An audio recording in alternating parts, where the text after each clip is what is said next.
તો આગળ વાત સુરતની અંદર બીજા દિવસે સતત ધમાકેદાર એન્ટ્રી વરસાદે કરી રહી છે અને આ સાથે જ અનેક વિસ્તારો જળબંબાકાર, ટ્રાફિક ઠપ થઈ રહ્યા છે। સતત બીજા દિવસે સુરતમાં ચારેકોર પાણી દેખાઈ રહ્યું છે। મેઘરાજાએ ધમાકેદાર બેટિંગ કરતા જનજીવન અસ્તવ્યસ્ત બન્યું છે। ભારે વરસાદને કારણે શહેરના અનેક વિસ્તારોમાં પાણી ગરકાવ થઈ ગયા છે। જ્યારે આ ભેસ્તાન, કતારગામ, વરાછા, લિંબાયત, પુણાગામ, ડિંડોલી સહિતના વરસાદીમાં જ્યારે પાણી ભરાતા લોકો, વાહન ચાલકોને પણ હાલાકીનો સામનો કરવો પડી રહ્યો છે।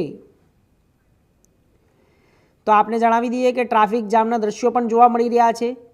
આપ જોઈ રહ્યા છો કે ટ્રાફિક જામના દ્રશ્યો સાથે ભારે પવનના કારણે શહેરના વિવિધ વિસ્તારોમાં અનેક વૃક્ષો પણ ધરાશાયી થયા છે। ફાયર બ્રિગેડ અને સુરત મહાનગરપાલિકાની ટીમો સતત વૃક્ષો હટાવવા અને સ્થિતિ સામાન્ય બનાવવા કામગીરીમાં જોડાઈ ગઈ છે। સતત વરસી રહેલા વરસાદને પગલે વિદ્યાર્થીઓની સલામતીને ધ્યાનમાં રાખીને શિક્ષણ તંત્ર દ્વારા શાળાઓ બંધ રાખવાનો નિર્ણય પણ લેવામાં આવ્યો છે। સુરત રેલવે સ્ટેશનના કેટલાક વિસ્તારોમાં પણ જ્યારે વરસાદી પાણી ભરાતા મુસાફરો મુશ્કેલીમાં મુકાયા છે।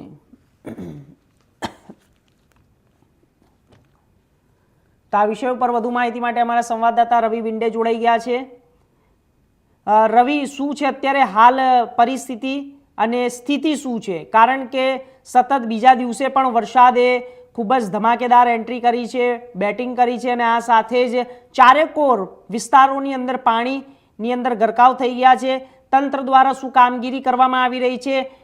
જ્યારે શિક્ષણને લઈને, વિદ્યાર્થીઓને લઈને અને રોડ રસ્તા ઉપર જે ઝાડ પડી ગયા છે, વાહનોને લઈને શું તમામ તૈયારીઓ દેખાઈ રહી છે પ્રી મોન્સૂનની?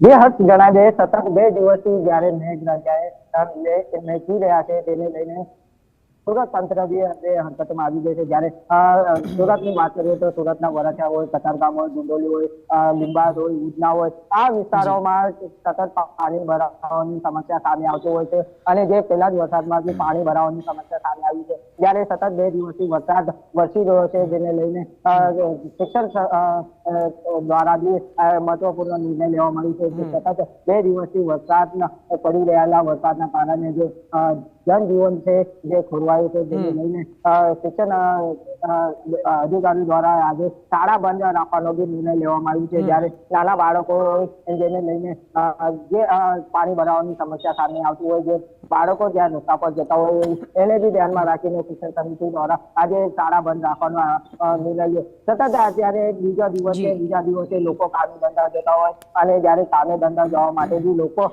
જ્યારે છત્રી હોય, રેનકોટ હોય એનો સહારો લેવામાં આવી રહ્યું છે। જેને લઈને જ્યારે સતત 2 દિવસથી વરસાદ પડી રહેલા જે વૃક્ષો ધરાશાયી થઈ રહ્યા છે જેને બી ફાયર બ્રિગેડ દ્વારા કામગીરી હાથ ધરવામાં આવી છે। જે રસ્તાઓ પર વૃક્ષો ધરાશાયી થતા ફાયર બ્રિગેડ દ્વારા જે વૃક્ષોને હટાવવાની બી કામગીરી હાથ ધરવામાં આવી છે અને અત્યારે આપણે જે વરસાદ પડી રહ્યો છે જ્યારે લોકો કામે ધંધા નીકળી રહ્યા છે તેમને બી મુશ્કેલીઓનો સામનો કરવો પડી રહ્યો છે। ક્યાંક ને ક્યાંક જે સુરત મહાનગરપાલિકાની કામગીરી હોય એના પર સવાલો ઉભા થઈ ગયા છે। જ્યારે રોડ રસ્તા બેસી જવાનો બી દ્રશ્યો સામે આવી રહ્યા છે જેને લઈને જે રસ્તાઓ બનાવવામાં આવ્યો છે હલકી ગુણવત્તાનો મટીરિયલ એમાં વપરાવવામાં આવ્યું છે જેને લઈને રોડ રસ્તાઓ બેસી ગયા છે જેને લઈને અનેક સવાલો બી સુરત મહાનગરપાલિકા ઉપર બી ઉઠવા પામ્યું છે।